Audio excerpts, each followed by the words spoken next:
आज आपण science pedagogy यावरील 30 प्रश्न पाहणार आहोत. पहिला प्रश्न आहे, विज्ञान शिकवण्याचा मुख्य उद्देश काय आहे?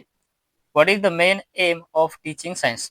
तुम्हाला प्रत्येक प्रश्नाला 5 सेकंद मिळणार आहेत आणि त्या 5 सेकंदामध्ये आपलं उत्तर कमेंट बॉक्समध्ये तुम्हाला सांगायचं आहे.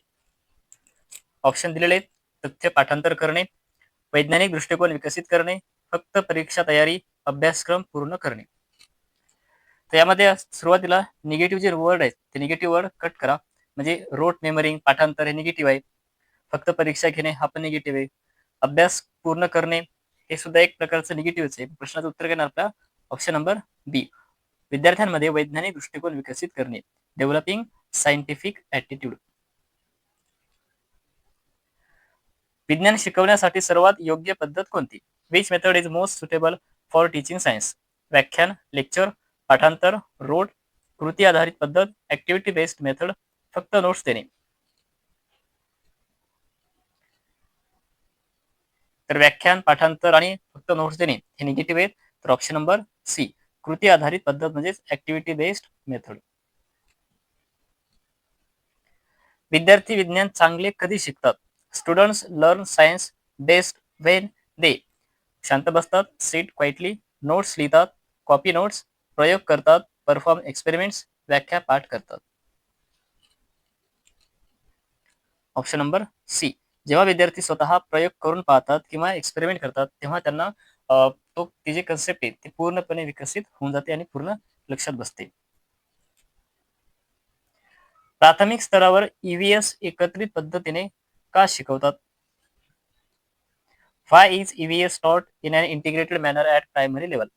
वेळ कमी असतो, लेस टाइम, अभ्यासक्रम कमी होतो, रिड्युसेस सिलेबस, मुलं वास्तव जीवनातून चांगले शिकतात, परीक्षा सोपी होते.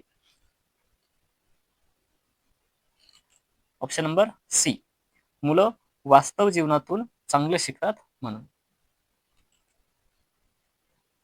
विज्ञानाचा धडा सुरू करण्याची सर्वोत्तम पद्धत कोणती? Best way to begin a science lesson is. व्याख्या सांगणे, दैनंदिन जीवनाशी संबंधित प्रश्न विचारणे, फळ्यावर नोट्स लिहिणे, चाचणी घेणे.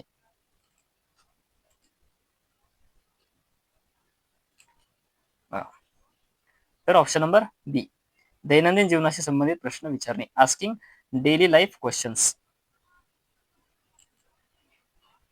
वैज्ञानिक दृष्टिकोन कशामुळे विकसित होतो? सायंटिफिक ॲटिट्यूड डेव्हलप्स बाय अंधश्रद्धा, ब्लाइंड बिलीफ, पाठांतर, रोट लर्निंग, प्रश्न विचारणे आणि पडताळणी करणे, आस्किंग क्वेश्चन्स अँड व्हेरीफाईंग, शिक्षकांचे शब्द अंतिम मानणे. तर ऑप्शन नंबर सी, प्रश्न विचारल्यामुळे त्यांच्या मनातील आपल्याला ज्या काही प्रश्न आहेत ते आपल्याला कळतील. आणि पाठांतर हे निगेटिव्ह आहे, अंधश्रद्धा, शिक्षकाचा शब्द अंतिम मानणे हे सुद्धा निगेटिव्ह आहे, कारण शिक्षकाचा एखाद्या वेळेस चुकू शकते. सीसीई म्हणजे काय? What is CCE?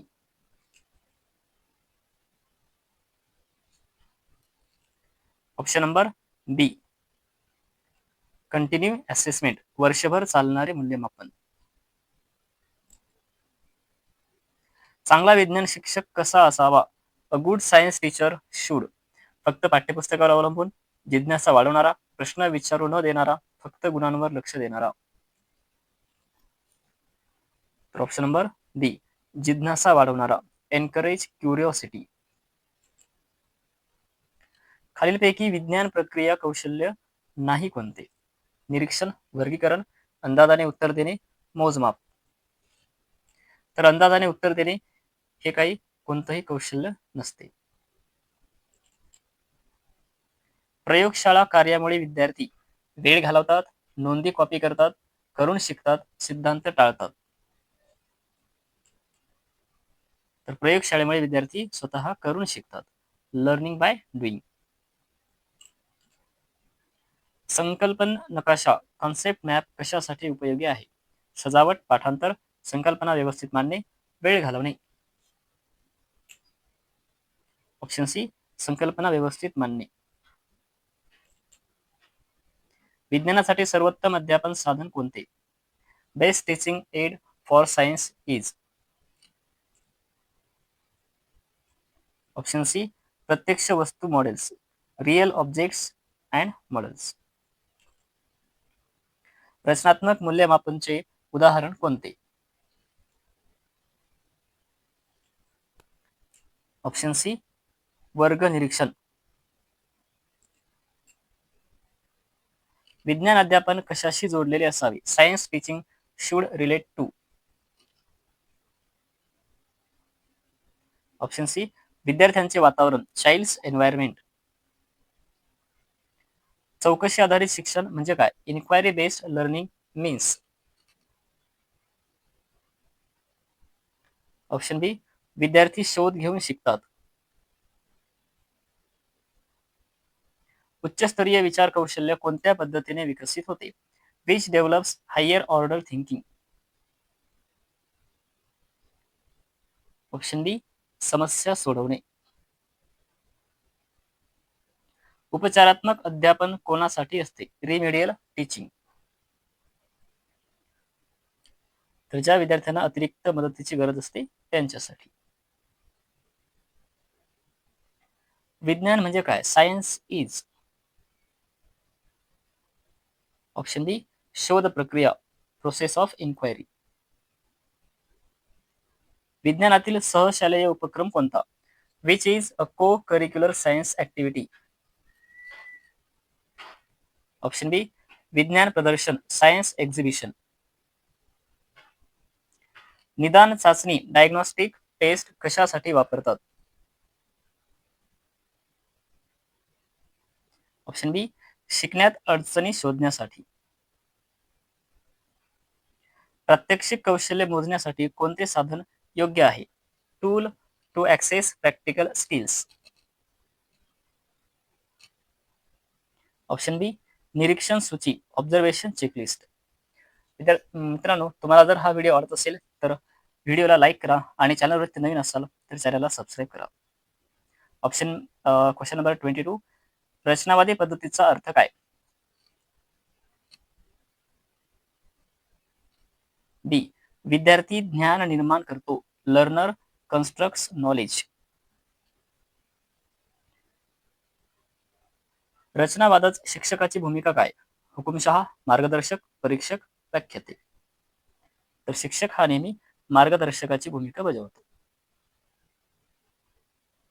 शैक्षणिक सहल कशासाठी उपयुक्त असते? ऑप्शन बी वास्तव जीवनातील शिक्षण रिअल लाईफ लर्निंग. खालीलपैकी चांगली मूल्यमापन पद्धत नाही कोणती? असेच.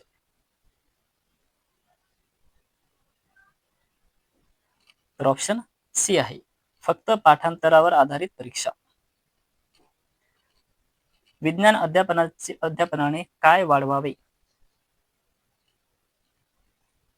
तर विज्ञान अध्यापनामुळे विद्यार्थ्यांची तर्कशक्ती म्हणजेच लॉजिकल थिंकिंग वाढत असते. ब्लूम्स टॅक्झॉनॉमी मधील सर्वोच्च स्तर कोणता? ऑप्शन डी सृजन करणे क्रिएट करणे. पियर लर्निंग म्हणजे काय? Peer learning means learning with. Option c सहाध्यायी क्लासमेट्स. समावेशक शिक्षणासाठी योग्य पद्धत कोणती? Which practice supports inclusive classroom. Option c लवचिक अध्यापन पद्धती फ्लेक्झिबल टीचिंग मेथड्स. शेवटचा प्रश्न आहे विज्ञान शिकण्याचे सर्वोत्तम निदर्शक कोणते? Best indicator of science learning. Option b दैनंदिन जीवनात संकल्पना वापरणे applying concepts in daily life. धन्यवाद.